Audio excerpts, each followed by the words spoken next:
Hola y buenas tardes y bienvenidos a mi show La Justicia Cuenta o Justice Matters. Mi nombre es Patricia Corrales, pero muchos de ustedes ya me conocen como Patti Corrales.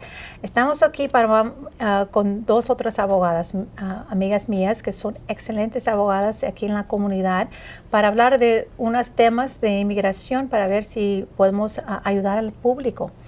Primeramente voy a introducir a estas dos mujeres que hablan mejor español que yo.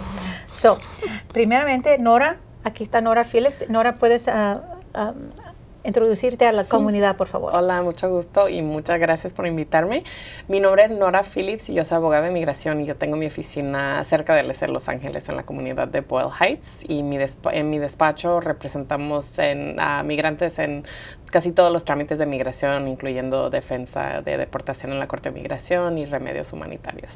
Gracias, Nora.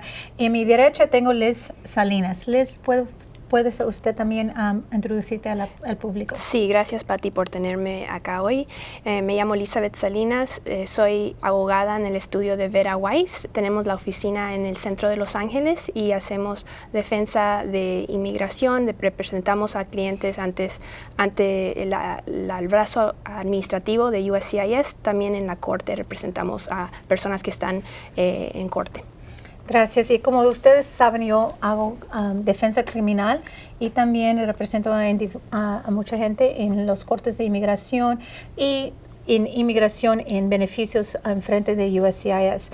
Hoy día en mi show vamos a hablar de algo que se llama Quintalan. Es una manera de ajustar tu situación legalmente aquí en los Estados Unidos y vamos a hablar de eso. Pero antes de hablar de ese tema, quiero hablar de DAPA, la acción diferida para papás que tienen niños ciudadanos aquí en los Estados Unidos, y DACA extendida, o sea, personas que no calificaban por la DACA original, pero califican ahora.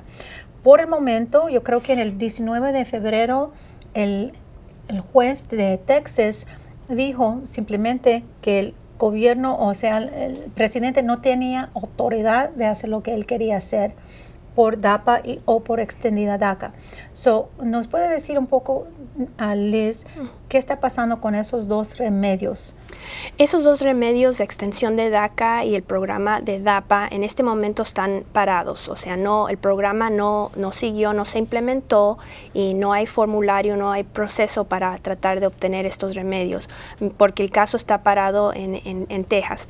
Y mientras tanto, por ejemplo, hay cosas que uno puede hacer para tratar de prepararse si es que el programa algún día se va a llevar.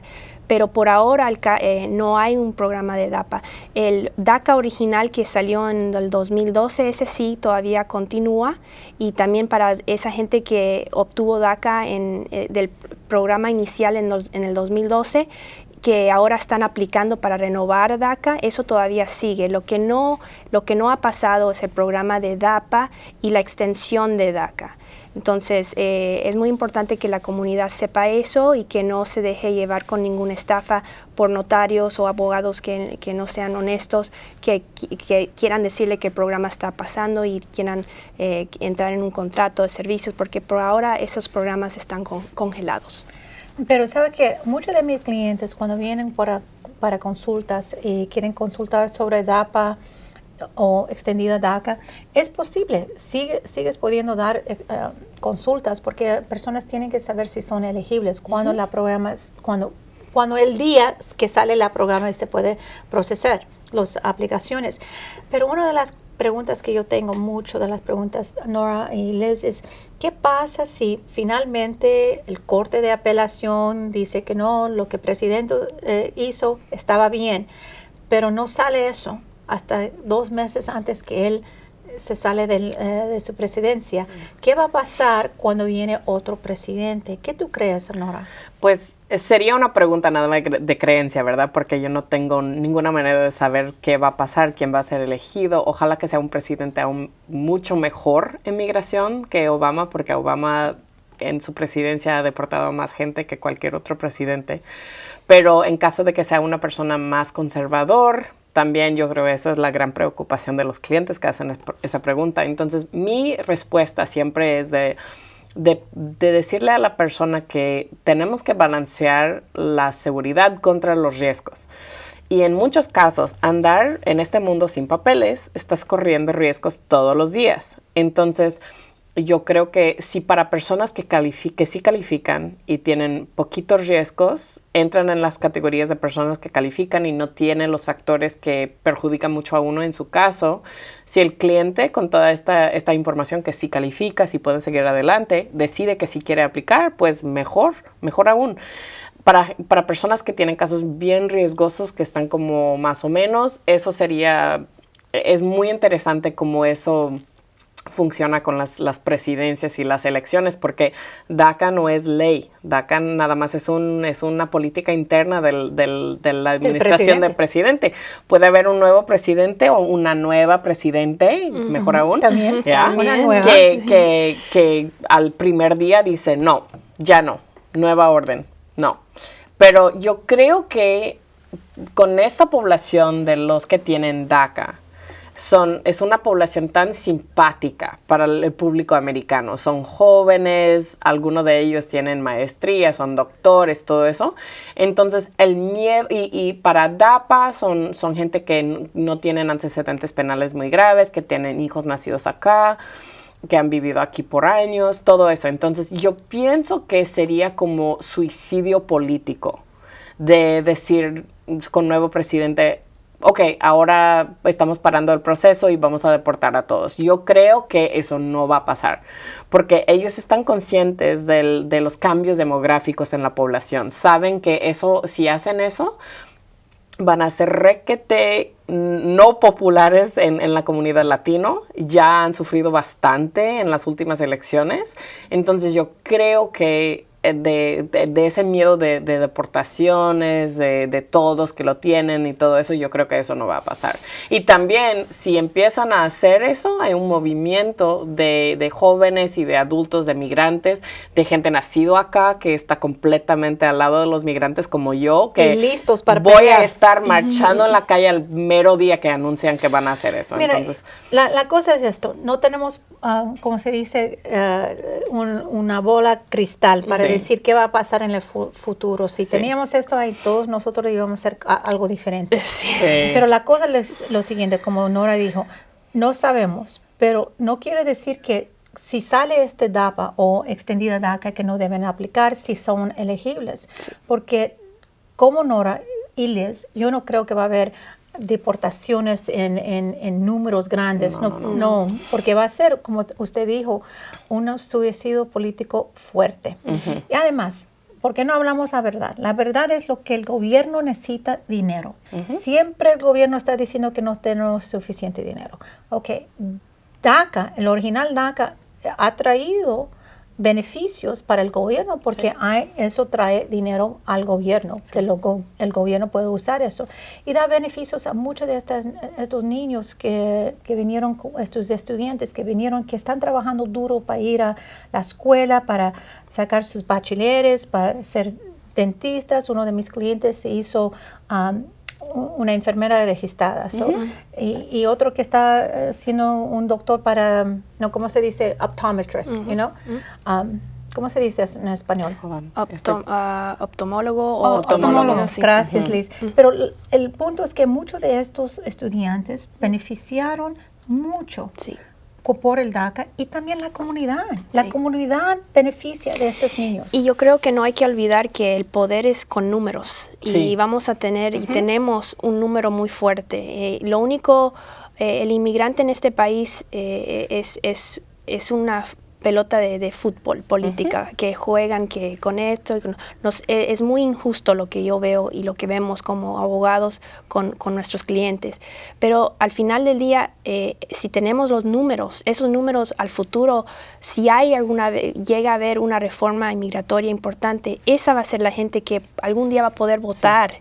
Y va a haber un gran cambio. Es la gente que trabaja, la gente que con sus impuestos van y cuando tienen sus sueldos van y compran y ayudan a crecer la economía de este país. Exactamente. Mira, la comunidad latina es fuerte y trabajan, son trabajadores.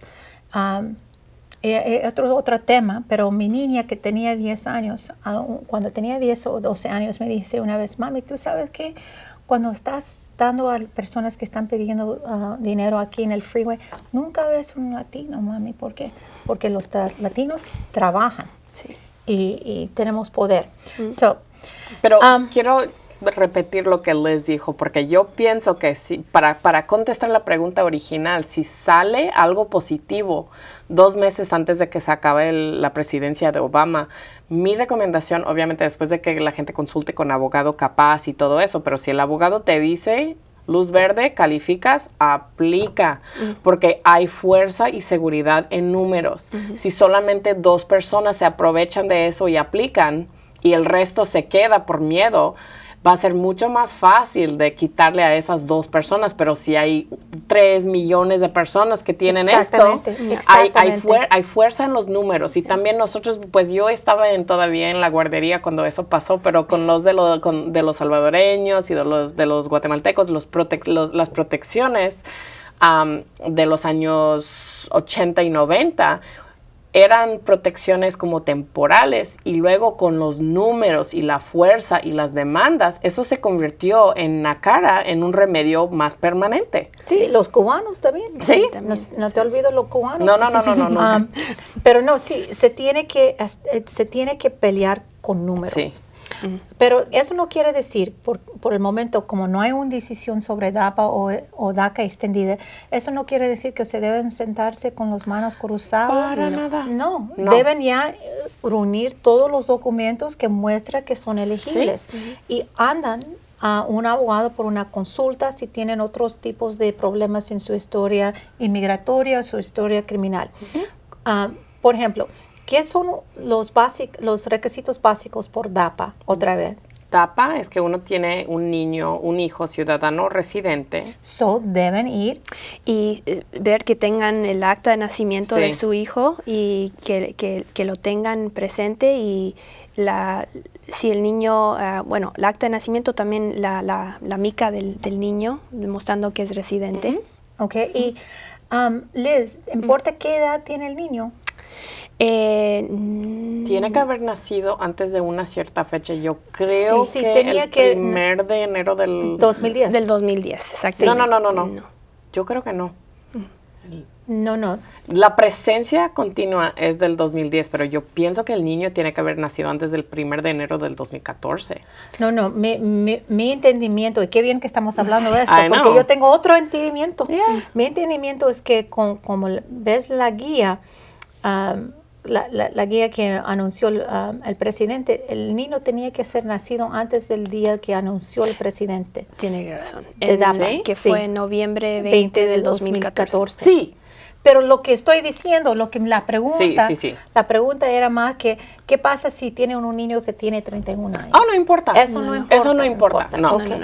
Okay. La presencia, para aclarar, los requisitos de demostrar presencia continua en los Estados Unidos, tienes que haber vivido aquí desde el 1 de enero del 2010. El niño tiene que haber nacido antes del 20 de noviembre del 2014. Okay. Y otra cosa con la presencia física tiene que demostrar la presencia desde el 1 de enero del 2010 hasta el momento que vaya a aplicar. Entonces, mientras más rápido aplicas, mejor, pero en este momento todavía no se puede aplicar. ¿Pero qué pueden hacer para probar esa residencia, Liz? Pues hay que realmente pensar hay gente que, si ha pagado impuestos con un ITIN, la persona tuvo un ITIN y ha declarado impuestos todos los años de sus declaraciones. Si tienen una cuenta, pues todos los estados de cuenta. Si hay gente que va a tener más dificultad con sus papeles porque a lo mejor se vivieron escondidos, ¿no? Y eso pasa con muchos de nuestros clientes. Pero uno tiene que realmente ser creativo y pensar, estuve en el hospital en un año, por ejemplo, tengo clientes, tuve frenos y tuve que ir siempre a ajustarme los frenos, todo eso. Obviamente si hay un bill o si tenía celular, cuenta de internet. Uno tiene fotos también, es prueba secundaria, pero se puede también apoyar, pero uno quiere realmente preparar todo para demostrar desde la presencia. Y por eso es bueno se puede consultar con un abogado que le puede dar ideas de si no tengo mucho documento, ¿qué puedo tener? Y ahí podemos ver, ¿hay alguna boda que alguien se graduó, hubo una graduación y tengo fotos? Fui y hice mi primera comunión. Hay muchas cosas que uno puede... Y esos documentos se pueden reunir ahora. Y realmente depende mucho de las circunstancias de la persona, porque yo, por ejemplo, anteayer archivé una solicitud de DACA original para no es muchacho, pero es joven, pero siempre es el tiempo después de graduarse de high school, cuando no tienen trabajo, no tienen comprobante. Entonces, pero él recibió cada mes un catálogo de ropa de deportes y ha guardado todo y venía con la fecha y con su dirección. También he sacado copias de las placas que le dan a uno después de ganar un concurso de béisbol o algo así. Casi rompí la copiadora poniendo como madera y fotos para sacar las copias. También para las mujeres se han recibido el WIC. Eso es buenísimo comprobante porque puedes regresar a la oficina de WIC y te hacen tomar una clase sobre la lactancia o nutrición. Y te dan todo. Sí, una lista. Es uno de mis comprobantes favoritas para comprobar eso. Pero aún lo que yo quería agregar es que aún si no encuentras absolutamente nada, digamos que estabas viviendo debajo de una piedra por los últimos 5 años, todavía a veces hay maneras. Entonces, que la gente no se desespere. Hay gente que van a llevar un montón de sus cuentas bancarias, sus estados de cuenta perfecto con comprobante de cada día, y van a haber gente que no tiene nada. Pero que esa gente no se desespere, que hablan con abogado, que consulten con abogados. Si quieres un abogado bien creativo para ese proceso, si tienes problemas en documentación, y eso es bien problemático para las mujeres que se quedaron en casa con los niños y también para los que trabajan por su cuenta, pero es posible. Y ahora dijiste algo que quiero estar bien, quiero estar seguro que estamos explicando bien al público, y eso que es el DACA original sigue. Sí. El DACA original sigue. Si usted llegó a este país antes de los 16 años, estabas presente el día que anunciaron el DACA original, 15 de junio del 2012, y puedes probar tu presencia en este país desde 15 de junio de 2007 hasta el día que aplicas, eres elegible. Y ni tampoco no tienes que estar, si dejaste de ir a la escuela, eso también es muy importante, porque yo tengo mucha gente que entendieron mal que si no te graduaste no calificas. No. Solamente tienes que estar actualmente en la escuela el momento de aplicar. Entonces hay gente que dejaron de ir a la escuela hace 15 años, pero reentran en un programa de GED o de preparación de GED o diploma de high school, o también clases vocacionales para ser como mecánico, electricista, cosas así. Eso cuenta. Pero la edad sigue. Tenías que tener menos de 31 años. A mí me gusta explicarlo porque eso siempre crece y cambia, y es que si naciste el 16 de junio del 81 o después, calificas. 16 de junio del 81. Si naciste ese día o después, cualquier día después, calificas. Sabemos que DACA original sigue. DAPA y extendida DACA ahorita por el momento se paró.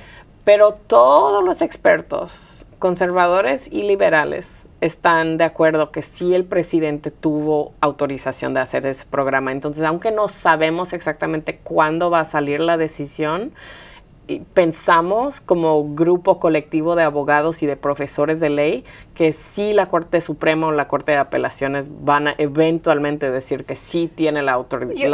No, yo estoy de acuerdo. Él tenía autoridad, es lo que él decía, él hizo. Pero lo que pasó es que tienes todos esos estados conservativos, tienes un juez muy conservativo que fue nominado para Bush, que hizo esta decisión, y tienes mucho del sentimiento anti-inmigrante en ese Y es parte del es una país. vergüenza porque este juez está ubicado en Brownsville, que está por los últimos, yo no sé cuánto, 30 años, pero especialmente ahorita está viendo miles y miles y miles de refugiados de Centroamérica y también de México, como probablemente al lado de su corte están pasando. Y para hacer esa decisión fue algo de muy...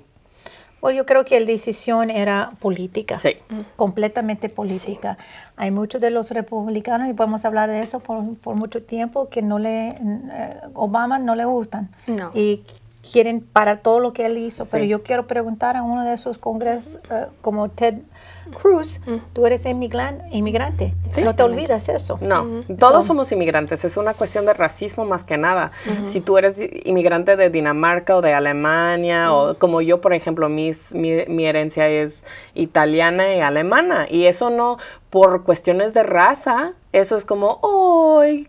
Qué tiernito, tus bisabuelos no tenían papeles, pero es lo mismo que los que están llegando ahorita sin papeles, y la única diferencia es que güeros y latinos, y es la historia como eterna de la discriminación en este mundo, desafortunadamente. ¿Qué pasa? Sí, no, estoy de acuerdo, Nora, pero dijiste algo que quiero que Liz habla sobre esto. ¿Qué pasa si alguien tiene caso criminal ahorita? ¿Qué pueden hacer? ¿Se pueden preparar? Se pueden preparar igual. Bueno, si el caso... uno tiene que tener cuidado en esta área. Si uno, por ejemplo, tuvo un DUI o algún otro proceso, estuvo en corte criminal, uno quiere sacar el expediente de la corte, que esté sellado y ver en qué terminó ese caso. Pero uno tiene que tener cuidado porque, por ejemplo, si uno le dieron lo que le dicen probation y uno lo violó, no quiere uno ir a la corte y arriesgarse a que lo agarren de nuevo, ¿no?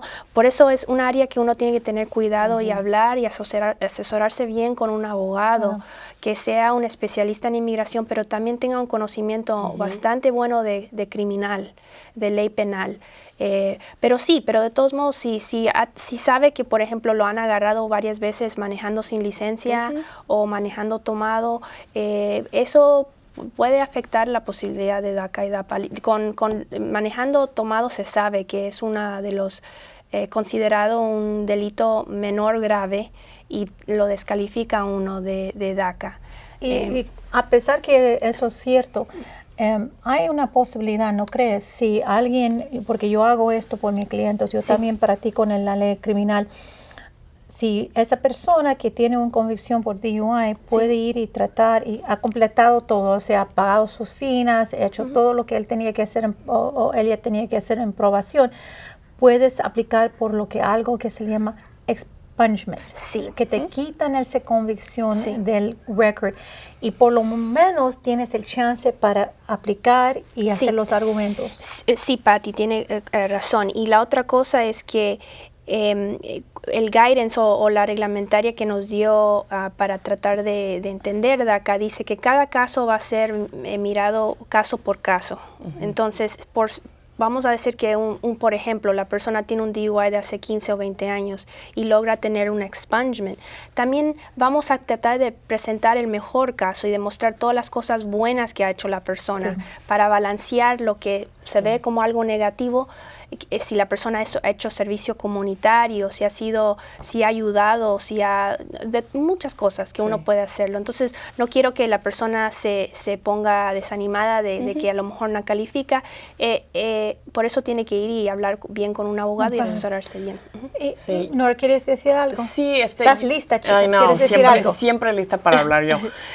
Yo creo que de lo que se está escuchando de la parte de los abogados que están haciendo casos de DACA es que si tiene, y va a ser casi igual para lo de DAPA también en relación a los DUIs.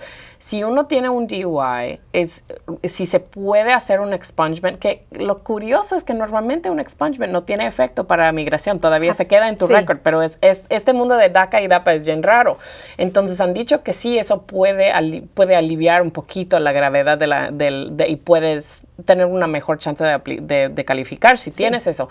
Yo tuve un caso, yo estoy recomendando a todos los que tienen un DUI de hacer una consulta con un abogado criminalista para saber si se puede hacer un expungement. Porque en mi experiencia, tener de haber, si uno es condenado de eso y no haces el expungement y aplicas y haces el argumento de que fue bajo circunstancias excepcionales, te lo van a negar. Sí. Yo tuve un caso que yo no hice la solicitud inicial, yo no lo hice, fue de una organización horrible de migración. Ellos aplicaron para DACA para esta señora que ya tenía un DUI y no le recomendaron a ella ni que lo haga, que haga el expungement. Eran súper incompetentes. Luego ella vino a mi oficina cuando recibió una solicitud para evidencia adicional diciendo, parece que usted tiene un DUI, no fue expunged y así no calificas para DACA, excepto de si puedes mostrar circunstancias excepcionales. Pues en el caso de la señora, desafortunadamente, el DUI pasó la noche de que ella fue violada. Ay, qué. Fue violada y luego fue al bar y luego tomó demasiado y luego lo agarraron el mero día. Y si contestamos la solicitud diciendo de lo que había pasado y yo creo que eso es la circunstancia más excepcional del mundo para un caso así, todavía salió negado.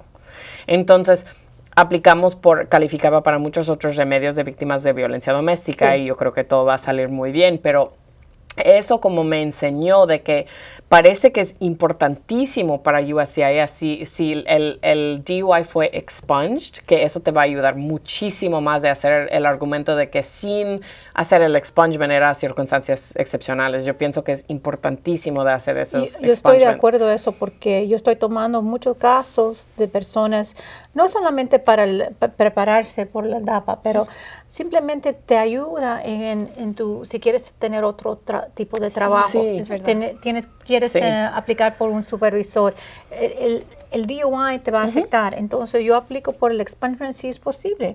Y a Dios gracias, por el momento todo está yendo bien, pero nunca sabes. Pero eso es muy importante si tienes antecedentes criminales y quieres saber cómo esos antecedentes criminales te pueden afectar, debes hablar y consultar con un abogado que tiene conocimiento de la ley migratoria y también la ley penal de California. Y también cualquier abogado de migración bueno. Hay algunos como tú que son muy especiales que hacen de los dos, que hacen casos de migración y casos de defensa criminal. Por eso te mando todos los casos que tienen.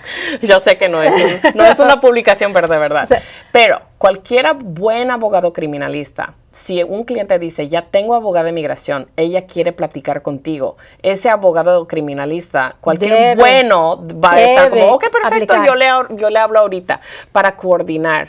Porque las consecuencias migratorias de ciertos antecedentes penales son gravísimos. Debes de tener un equipo legal de abogado criminalista y de abogado migratorio o de un abogado que hace de las dos cosas. Pero la cosa, mira, también mucha de la comunidad latina, Liz, si estás de acuerdo de eso, no tienen la economía para pagar un abogado criminalista, porque ellos cobran diferente ese tipo de dinero. Resultan que van a usar los defensores públicos. Y mira, yo sé que ellos tienen dicen muchas cosas los defensores públicos, pero hay muchos defensores públicos que son muy buenos. Súper buenos. Y quieren estar al día con la ley, pero es tanto. Sí, la ley de inmigración cambia cada día, pero hay algunos defensores públicos que realmente consultan con los abogados. Sí, regularmente. Sí. Yo creo que el problema es que hay ese mito de que si pagas por el abogado va a ser mejor. Si es un abogado gratuito, va a ser malísimo. Sí. Y eso es completamente incorrecto. Yo conozco a muchos que trabajan completamente gratuitamente en organizaciones o por el gobierno, como la Oficina del Defensor Público, que son absolutamente fantásticos abogados.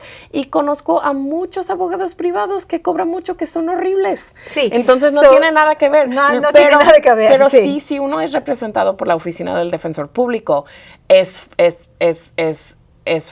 hecho que ellos tienen muchísimos casos y no mucho tiempo. Entonces, por eso la mejor cosa es de decirles de un solo, mire, porque clientes también tienen miedo de decirle a los defensores públicos de su historia migratoria o de su estatus. Pero eso es estúpido, porque eso tienen es bien que saber. Estúpido. Sí, tienen que saber, porque a veces los defensores públicos no tienen tiempo. Su objeto no es para salvar su caso de inmigración. No. Su objeto es ¿qué puedo hacer en este caso criminal para ayudar a mi cliente? Tienes que hablar bien directamente con tu abogado. Puede ser la primera cosa que dices, es que yo no tengo papeles, pero tengo abogada de inmigración. Aquí está el número de ella, platícale mi caso.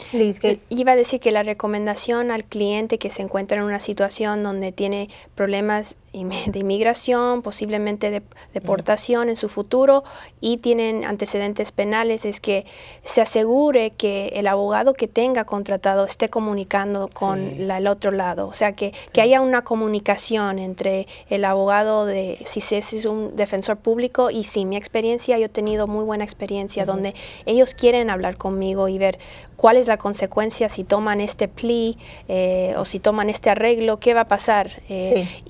Y quieren saber eso. Y bueno, es muy importante porque es un equipo, como dice Nora, que tiene que estar todo junto porque uno va a afectar al otro. Absolutamente. Y hablando de eso, no estamos hablando del tema que yo quiero hablar, pero voy a decir una cosa más y es de AB60. Tenemos que hablar de AB60. Ok.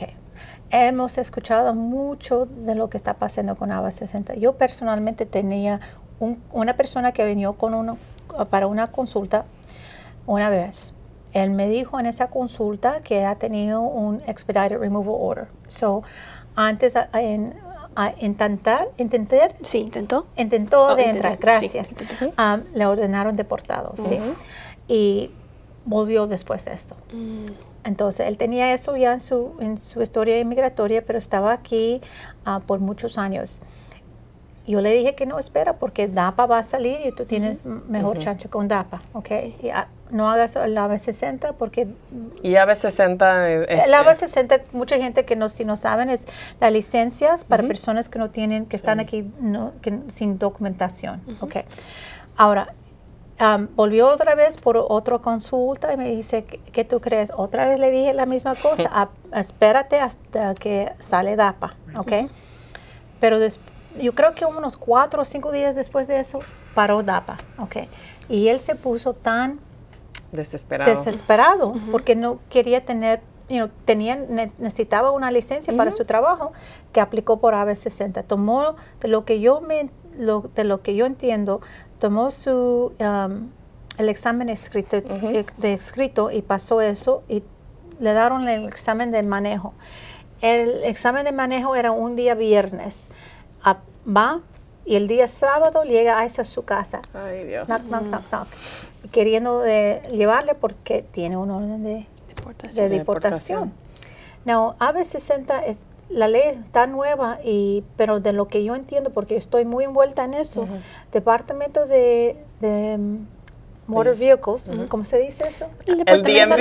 El DMV. Sí. Dicen que no están reportando esos tipos de casos a ICE. Pero yo digo a la comunidad que si tienes un orden de deportación, yo no recomiendo que vayas a DMV para la AB60. Pero, Pati, más importante aún, ¿qué haces cuando ICE te llega a la puerta? Ok, ¿Lo abres y le ofreces unas tortas? No. Cuando ICE llega a tu puerta, tú tienes derecho.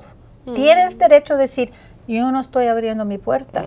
Si no tienen un orden de arresto y si no tienen un orden de search warrant, una orden de revisión, si no tienen un orden de un corte, no tienen derecho de entrar a tu casa. Y uno le puede decir a ellos que lo pongan debajo de la puerta, porque no es como en Law and Order, que todos hemos mirado por tele, que no vas a dejar entrar en tu casa a autoridades, que sea la policía, la migra, si ellos no tienen una orden de arresto o una orden de revisión. Sí, pero con el AB60 lo que yo quiero que la comunidad sabe es muy peligroso, porque ICE tiene derecho de entrar a los databases o la sistema donde DMV tiene todos sus datos para determinar si alguien está aquí con un orden de deportación. Now, interesantemente, ICE no tiene derecho de ver a todo. Tienen que buscar específicamente a una persona. So, yo quiero saber cómo van a saber si alguien ha tomado el examen y tiene un orden de deportación, si no era que DMV le dio esa información a ICE. So, por favor, si están ahí, desesperados, antes de aplicar por AB60, hablan con un abogado, porque es tan importante. Ahora, quiero hablar del tema que tenemos que hablar. Liz, ¿qué es esta cosa que se llama Quintalan? Bueno, ese es un caso que salió en el 2010 bajo la Corte de Inmigración de Apelaciones. Es el Board of Immigration Appeals, se llama Apelaciones. Y básicamente, para uno poder ajustar, o sea, obtener la residencia en este país sin tener que salir o estar afuera, en realidad tiene que tener o la protección por la ley 245I, o sea, que alguien solicitó por usted antes del 30 de abril del año 2001. Alguien puso una petición en su favor, o si no, que está acá porque tuvo una entrada legal y entró con una visa y nunca ha salido y tiene una entrada legal. Pero la entrada legal es el tema de Keelantan. ¿Qué es lo que es lo que dicen en inglés es una admisión a este país? Admisión quiere decir, bueno, en el caso de Keelantan, lo que la Corte quiso decir es que uno puede tener una admisión a este país que es procesalmente correcto, aunque la persona no tenía papeles, no tenía un documento que entró a la frontera. Entonces, la cuestión en Keelantan es si usted entró como pasajero en un carro o caminando por la línea o hasta puede ser en avión, pero entró y nunca, cuando llegó al punto de cruce, nunca representó, nunca echó ninguna mentira, no demostró ningún documento falso, el oficial la vio y la dejó entrar señalando con la mano. Y nuevamente, no hubo fraude, usted no dijo soy ciudadano, no presentó ningún documento, pero y el oficial tuvo la oportunidad de realmente hacerle preguntas, pero no le hizo y dejó que usted entrara. Entonces usted efectuó lo que le dicen una admisión que es reconocida como procesalmente correcta, aunque sustantivamente no fue correcta porque no hizo un trámite, no entró con un papel. Entonces, estos casos, si usted llega y entró de esa manera, entonces tiene la posibilidad de hacer un ajuste de estatus acá en este país sin tener que salir afuera. Pero esos casos no son fáciles, no todo el mundo entró así, pero si es el caso de una persona que entró así, tiene que realmente asesorarse con un abogado para preparar ese tipo de casos. Un caso difícil porque en realidad, ¿cuál es la prueba que usted tiene que entró así? Exactamente. No es que si cualquier persona llega a su entrevista y dice, no, es que entré legalmente, no tengo comprobante, pero créeme, no tan fácil. No es tan fácil. Y Nora, ¿qué pasa si una persona entra así, en esa manera, pero la razón por qué entraron así es porque reclamaron que fueron ciudadanos, usaron un pasaporte que decía que eran ciudadanos americanos? ¿Qué pasa en esas situaciones? Eso no pasa, esas personas no van a calificar. Pues primero, dos problemas muy, muy grandes. Primero, si era adulto y dijo que era ciudadano, cometió fraude que no se puede perdonar por medio del proceso proceso familiar de peticiones. Decir que uno es ciudadano americano sin ser, se castiga durísimo. Decir que uno es residente o que tiene visa sin tenerlo, por eso hay perdones disponibles, pero por medio de peticiones familiares, si pasó después de 96 y uno dijo que era ciudadano, no existe perdón. Sí. Eso es el primer problema. El segundo problema es, por ejemplo, yo soy ciudadana estadounidense, nacida en Wisconsin. Entonces, si yo voy mucho a Tijuana y yo pasando por la garita de San Isidro, por ejemplo, si yo digo yo soy ciudadana, yo presento mi pasaporte, yo no estoy sujeta a admisión como son los migrantes. Entonces, la consecuencia legal de entrar por la garita con un pasaporte o de mentir y decir que uno es ciudadano sin ser, legalmente es el equivalente de brincar la pared. Entonces es como entrar como sin papeles, porque los ciudadanos americanos no están sujetos a admisión por los oficiales que están en la garita. No, y buen punto, Nora. En estos tipos de casos, lo que yo hago también, y no sé si ustedes sugieren esto, es que yo no tomo cada caso de Quintalan, porque realmente es un caso tan difícil porque es tu credibilidad. ¿Te creo tu historia o no te creo tu historia? Porque yo tengo que fijarme cómo va a fijar el oficial de inmigración tu caso. Sí. En estos tipos de casos, yo recomiendo a mis clientes que se vayan a ir y tomen el examen de mentiras. porque eso ayuda, porque si el examen de mentiras resulta que el resultado es que usted diciendo la verdad, entonces eso corroba tu historia. Yo pienso que eso es mi evidencia. Nunca he mandado a un cliente para hacerlo porque no he hecho un caso todavía de ese tipo, pero eso es mi evidencia favorita. Esta área de la ley es, tiene muchos temas y es muy difícil porque requisita mucho de detalles, pero en otro día vamos a hablar más. Ahorita nuestro tiempo ya está limitado, a pesar que yo puedo hablar todo el día como ustedes. Y si personas necesitan hablar contigo, quieren hablar más o obtener más información de vos, Liz, ¿cómo se pueden comunicarte contigo, Nora, por favor? Pues me pueden llamar a mi número telefónico, que es el 323-350-18, o también me pueden mandar un correo electrónico a Nora, NORA, @phillipsurias.com, que se escribe PHILLIPSURIAS.com. Muchas gracias. Gracias, Nora, por estar conmigo hoy día. Y Liz, ¿cómo pueden comunicarte contigo? Si se quieren comunicar conmigo, mi teléfono es área 213-347-0025 y mi correo electrónico es Elizabeth como ELIZABETH